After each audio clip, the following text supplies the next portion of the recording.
The date was October 15th, 2023. The Lifesteal SMP was about to launch a public server, a public version of the Lifesteal SMP that anyone could join. The perfect place to make content, right? However, this server wouldn't be anything like the Lifesteal SMP. Not in the twist. They still have the mechanic where you can steal players' hearts, but the environment is completely different when you let hundreds of players join the server. And today, I'm going to tell you the story of everything that happened during this beta and how it changed the way I think of Minecraft multiplayer as a whole. I don't have any of the footage of most of the events that took place, but this starts all the way back on the first day of the server. Enjoy the random Minecraft manhunt footage I have in the background. At the start, things didn't seem that bad. My friends and I formed a team to fight other players, and we called it the Cartel. I recorded most of the events that happened on the first day, and I actually posted a main channel video of all the events that happened in that. So I'm just gonna skip ahead to what happened on the next day.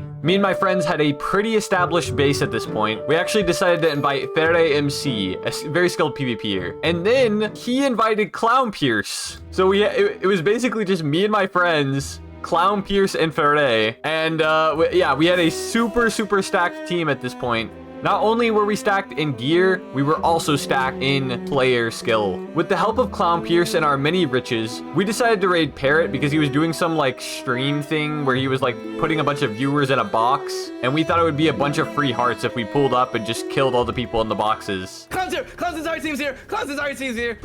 Distraction! W distraction, And bro. yeah, that worked out swimmingly. We didn't kill Parrot, but we killed Bacon Waffles, and yeah, we got a bunch of hearts from that event. Flash forward, most people logged off, and I started building a base. And this is where things started to take a turn for the worse. I got jumped and killed all alone because my teammates were offline, and I lost all of my stuff. So the following day, I had to regrind all of my stuff, and I got it all back for the most part. It's just annoying. Regrinding gear can be pretty painful when your base looks like this. The content on here is great when everyone is online and working together, but when you're alone, players are killed, groups are formed, and bases are raided, and you miss all of it. There's a balancing act of trying to get things done without losing everything. But anyway, I finished regearing when suddenly I saw another opportunity for potential content. One of the Lifesteal members, Pofa, went live and had a title, Kill Me, Get a Rank. So I pulled up to his location, eliminated him. Now I've got hero rank. I was feeling pretty good after accomplishing my goals. That was a cool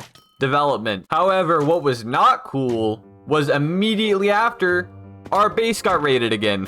Lifesteal Public dangles content right in front of you, then completely screws you over in the end. And at this point, we were fed up.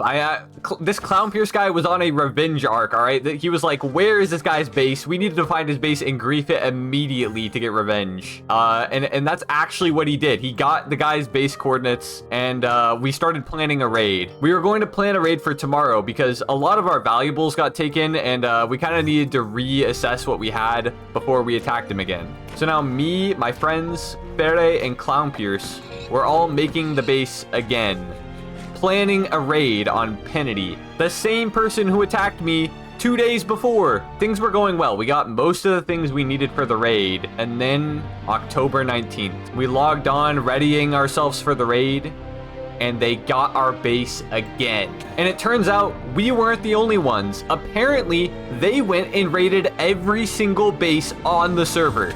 I'm pretty sure they just used the pie chart and a Riptide Trident to scan the entire server for bases. And because I have a horrible sleep schedule, I logged on really late, and I missed all of the events that happened. Essentially, Clown Pierce went to Penity's base alone, and someone had already raided their base. So yeah, basically what happened, this one group raided every group on the server, and then someone took revenge on them. We just didn't get anything out of that. We lost everything. We didn't get the sweet taste of revenge.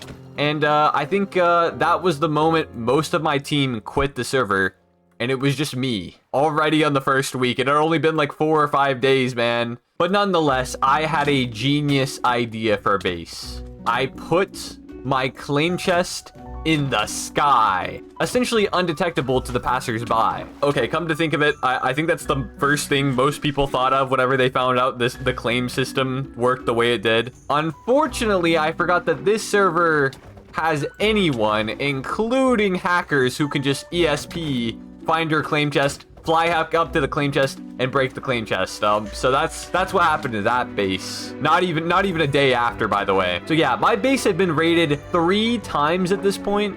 So I just decided, you know what? I'm gonna put my claim chest next to a Warden Shrieker. And if anyone tries to break it, the Shrieker will activate, spawning a Warden, securing my claim chest. And funnily enough, that actually worked. Or I guess just no one ended up finding the base for a while. The base was in a mountain, and most people don't like traveling over mountains. So it just like never really got found for a few days. And that was when I had my eyes set on Baltop. If I became the richest player on the server, surely I'd get some content, right? Unfortunately, that's not how it works. My plan to get Baltop was to cure villagers, buy enchantment books for very cheap, and then sell them on the auction house to players that don't know the wiser. And this strategy was insane.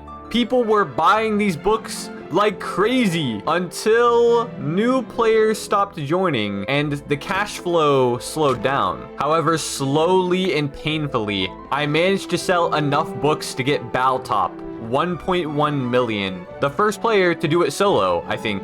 I felt like I was on top of the world until I got raided again by Pennity's team. And at that point, I was done. I was having to rebuild my base every single day. I swore that when the server actually launched, I would not lose my base every single day. And that's exactly what happens on the launch of Lifesteal Network, where I'll be posting my main channel videos from the first season of Lifesteal Network in a series. So subscribe to my main channel and you'll be notified when I actually upload those videos. I know this video seems kind of random, but I promise it's relevant in the overall story arc of my Lifesteal public journey. Because really, this beta is what taught me how to play multiplayer Minecraft. You must plan for everything to go wrong because inevitably it will. And that's essentially it for the story. Goodbye!